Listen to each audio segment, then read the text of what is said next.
नमस्ते दोस्तों। मेरा नाम राधा है और आज मैं आपको अपनी जिंदगी की एक ऐसी कहानी सुनाने वाली हूं जिसे कभी किसी को बताने की हिम्मत नहीं जुटा पाई। दोस्तों, मेरी उम्र 27 साल है और अब तक न तो मेरी शादी हुई है और न ही कोई रिश्ता पक्का हुआ है। मैं अपने पिताजी के साथ रहती हूँ क्योंकि 2 साल पहले माँ हमें छोड़कर चली गईं। मेरा एक बड़ा भाई है, विशाल, जो मुझसे 3 साल बड़ा है और शहर में अपनी पत्नी के साथ रहता था। मेरी कहानी वास्तव में वहां से शुरू होती है जब विशाल भैया ने अपनी पत्नी से अलग होने का फैसला किया। लगभग 1.5 साल पहले की बात है। तलाक के बाद वह हमारे घर वापस आ गया और फिर से हम तीनों, मैं, पापा और विशाल, एक साथ रहने लगे। सच बताऊं तो मुझे हमेशा से एक बात परेशान करती आ रही थी। जब भी मेरे लिए कोई रिश्ता आता, वह आगे नहीं बढ़ता। न तो कभी सगाई तक पहुंचता और न ही शादी की बात। यह स्थिति मुझे बहुत व्याकुल करती थी।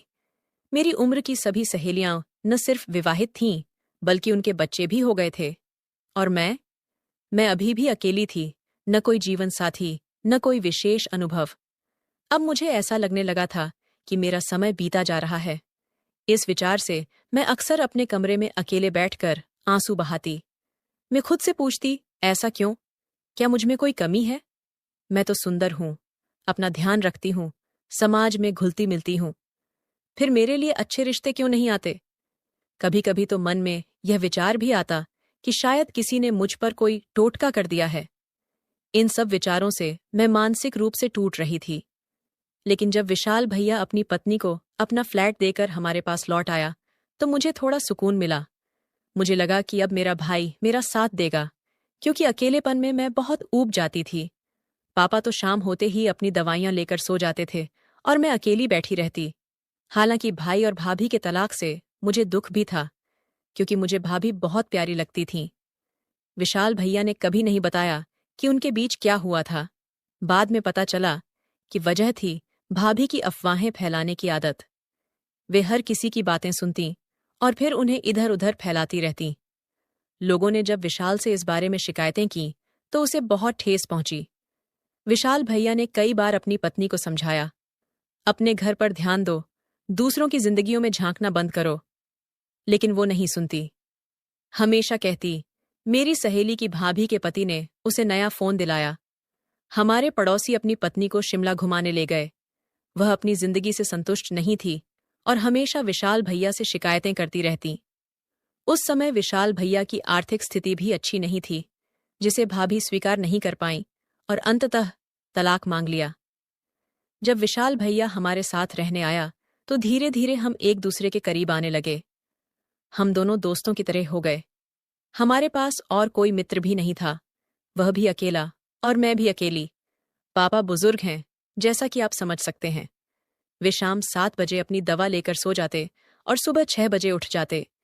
मैं और विशाल रात देर तक जागते, साथ में खाना बनाते, कभी नमकीन या मिठाई खरीद लाते और टीवी देखते हुए घंटों बातें करते।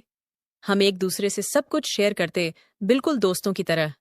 जब थक जाते तो मैं कहती, चलो भैया, अब मैं सोने जा रही हूं। मैं अपने कमरे में चली जाती और विशाल भैया थोड़ी देर बाद अपने कमरे में। कभी कभी वह कहता, राधा चलो, कहीं घूमने चलते हैं। हम बाहर जाते और उसका साथ मुझे सुकून देता। इस तरह उसने मेरे उस दर्द को कम किया जो मुझे शादी न होने और उम्र बढ़ने के कारण सताता था। लेकिन कुछ दिनों बाद मैंने महसूस किया कि विशाल भैया खुद बहुत परेशान है। उसकी मानसिक दशा ठीक नहीं लग रही थी। कई बार मैंने उसे अपने कमरे में अकेले उदास बैठे देखा। मैं उसके पास जाकर पूछती, भैया क्या हुआ? इतने परेशान क्यों हो? अगर आप भाभी से इतना प्यार करते हैं तो अलग क्यों हुए? विशाल भैया सिर्फ इतना कहता, राधा, मैं उसकी वजह से दुखी नहीं हूं, बस कुछ और सोच रहा हूं, मेरी चिंता मत करो। धीरे धीरे विशाल की हालत और बिगड़ने लगी। अब वह ठीक से खाना भी नहीं खाता। यह देखकर मैं बहुत चिंतित हो गई।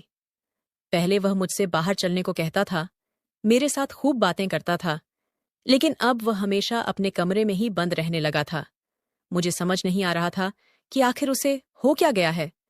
वह अब दिन भर काम पर जाता और घर लौटते समय बिना मेरी ओर देखे खाना खाता और अपने कमरे में बंद हो जाता। वो मुस्कुराहट, वो बातें, वो मेरे साथ बिताए गए पल, सब गायब हो चुके थे। उसका यह बदलाव मुझे अंदर ही अंदर तोड़ रहा था। मेरा मन भी उदास रहने लगा था, लेकिन एक दिन मैंने ठान ली, नहीं, मुझे विशाल भैया को इस अंधेरे से बाहर निकालना ही होगा। एक शाम जब वह काम से लौटा, मैंने सोचा उससे दिल खोलकर बात करूंगी। उसके कमरे तक पहुंची तो दरवाजा थोड़ा सा खुला था। अंदर झांकने पर जो दृश्य मेरी आंखों के सामने था, उसने मेरी सांसें थाम दी। विशाल भैया अपने लैपटॉप पर अश्लील फिल्म देख रहा था। स्पीकर की आवाज इतनी थी कि मुझे सब कुछ साफ सुनाई दे रहा था। मैं जैसे पत्थर बन गई थी, न पांव हिला सकती थी, न नजरें हटा पाती थी। उसकी आंखें स्क्रीन पर जमी थीं और उसके हाथ, मैं समझ गई थी कि वह क्या कर रहा है। किसी तरह खुद को वहां से खींचकर अपने कमरे में लौट आई। अपने बिस्तर पर बैठी तो दिमाग में वही दृश्य बार बार घूम रहा था। विशाल भैया का बिस्तर दरवाजे के सामने ही था, इसलिए मैंने सब कुछ स्पष्ट देख लिया था, उसकी हर हरकत, हर भाव। ये मेरे लिए बिल्कुल नया अनुभव था। मन में एक अजीब सी हलचल होने लगी थी। उस रात मैं सो नहीं पाई। अलग अलग विचारों ने मुझे घेर लिया था। अगली सुबह जब उठी तो विशाल भैया काम पर जा चुका था। अनजाने में ही मेरे कदम उसके कमरे की ओर बढ़े। वहां उसके बिस्तर पर कुछ निशान थे जो रात की घटना की गवाही दे रहे थे। मैं समझ गई कि वह क्या कर रहा था। मेरे भीतर एक अजीब सा संघर्ष चल रहा था। क्या यह परेशानी है, हैरानी, या कुछ और? मैं बेचैन हो उठी और जल्दी से उसके कमरे से निकल आई। पापा के लिए नाश्ता बनाते हुए भी मेरा ध्यान बार बार कल रात के दृश्य की ओर जा रहा था। मैं अब कोई छोटी बच्ची नहीं थी, सब समझती थी। सच कहूं तो मेरे भीतर भी वही भावनाएं जागृत हुईं जो शायद विशाल भैया महसूस कर रहा था। मैं भी तो 27 साल की थी। मन में ख्याल आया कि काश मैं भी शादीशुदा होती, मेरा भी कोई जीवन साथी होता। और फिर अचानक मेरे दिमाग में विशाल भैया की तस्वीर आ गई। मैं चौंक गई। ये मैं क्या सोच रही थी, अपने ही भाई के बारे में? लेकिन कल रात जो देखा था वह मेरे मन से जा ही नहीं रहा था। उसकी आंखें, हरकतें और उसका, मैं अपने विचारों से ही शर्मिंदा हो गई। शाम को जब विशाल भैया लौटा, मैंने हिम्मत जुटाकर कहा, भैया बात करनी है आपसे। वो बोले, अभी नहीं राधा, मैं थका हुआ हूं, अपने कमरे में जा रहा हूं, उसने बिना मेरी ओर देखे कहा। मैंने कहा, प्लीज भैया, सिर्फ थोड़ी देर। आप अब मुझसे पहले जैसे बात भी नहीं करते, मैंने विनती की। उसने आह भरी, ठीक है, मैं थोड़ा आराम कर लूं, फिर बात करेंगे। मैंने सिर हिलाया, लेकिन कुछ देर बाद फिर से उसके कमरे के पास से गुजरी तो वही आवाजें सुनाई दीं। वह फिर से वही कर रहा था। मैंने इंतजार किया। जब वह बाहर आया, मैंने सीधे उससे पूछा, भैया, आप कब तक ऐसे रहेंगे? मैं आपकी हालत देखकर बहुत परेशान हूं। उसने गहरी सांस ली। राधा, मुझे लगता है मुझे फिर शादी करनी चाहिए। मैं तंग आ चुका हूं अकेलेपन से। मैं समझती हूं भैया, मैं भी तो यही चाहती हूं अपने लिए, मैंने धीरे से कहा। फिर भैया, तुम अभी छोटी हो, उसने टालने की कोशिश की। मैं बोली, नहीं भैया, मैं छोटी नहीं हूं, 27 साल की हो गई हूं।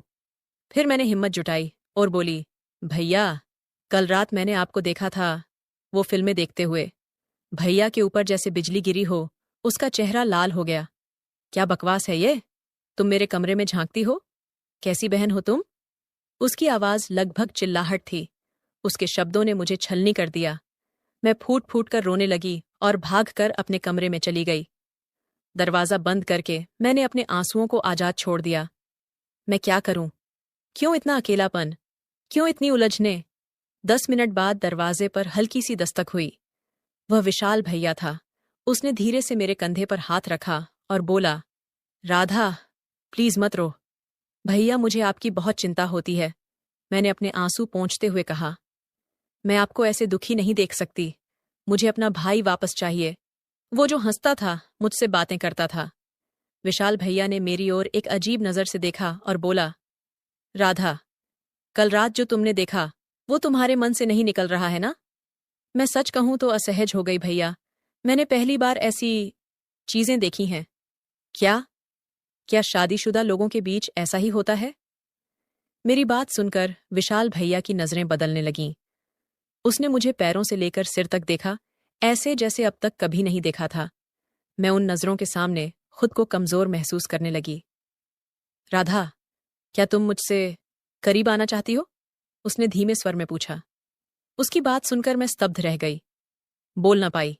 कुछ पल सिर झुकाकर खड़ी रही, फिर हल्की सी मुस्कान के साथ सहमति में सिर हिला दिया। सच कहूं भैया, मैं भी वो आजमाना चाहती हूं, मैंने शर्माते हुए कहा। लेकिन एक शर्त पर। अगर मैंने आपको ऐसा करने दिया तो क्या आप वो फिल्में देखना छोड़ देंगे? अगर इससे आपको राहत मिलेगी तो मैं तैयार हूं।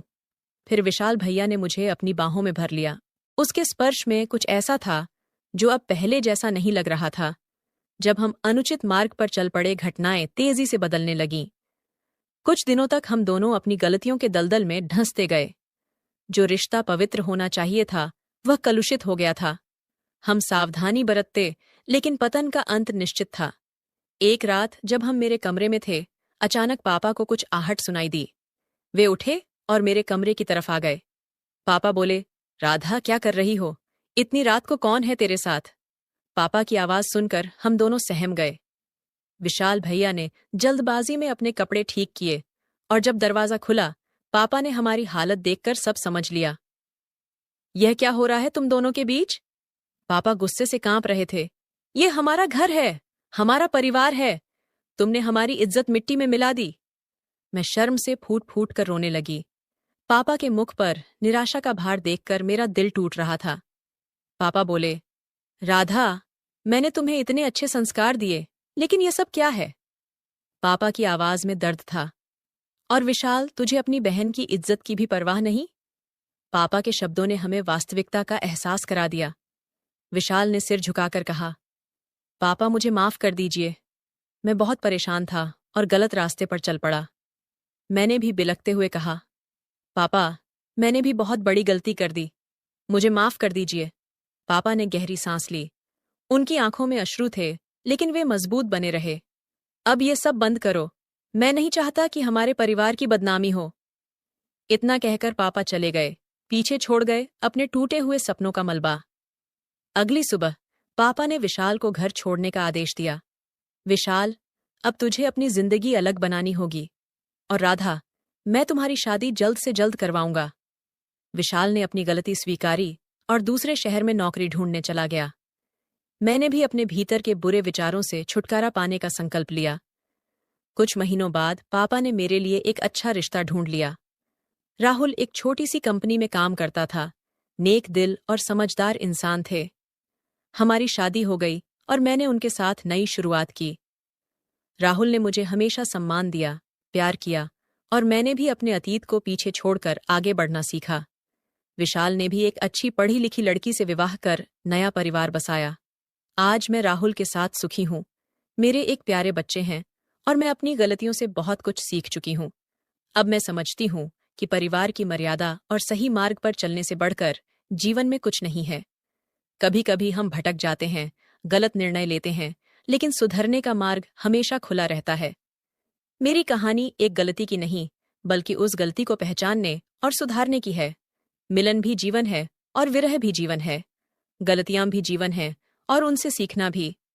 दोस्तों, यह थी आज की कहानी। आशा करती हूँ आपको इससे कुछ सीख मिली होगी। दोस्तों, जीवन में कभी कभी हम ऐसे मोड़ पर पहुंच जाते हैं जहां गलत फैसले आसान लगते हैं, लेकिन हमें हमेशा याद रखना चाहिए कि हमारे निर्णय सिर्फ हमें ही नहीं, हमारे परिवार को भी प्रभावित करते हैं। मैंने अपनी जिंदगी से यह सीखा है कि कभी कभी हम अपनी कमजोरियों और अकेलेपन में ऐसे फैसले कर लेते हैं जो हमारे और हमारे परिवार के लिए सही नहीं होते। लेकिन हमें हमेशा अपनी गलतियों से सीखना चाहिए और आगे बढ़ना चाहिए। तो दोस्तों, आपको यह कहानी कैसी लगी? कृपया अपने विचार साझा करें। अगर आपको यह कहानी पसंद आई तो इसे लाइक और शेयर करें। ऐसी ही और कहानियों के लिए हमारे चैनल को सब्सक्राइब करें और बेल आइकन दबाना न भूलें। धन्यवाद।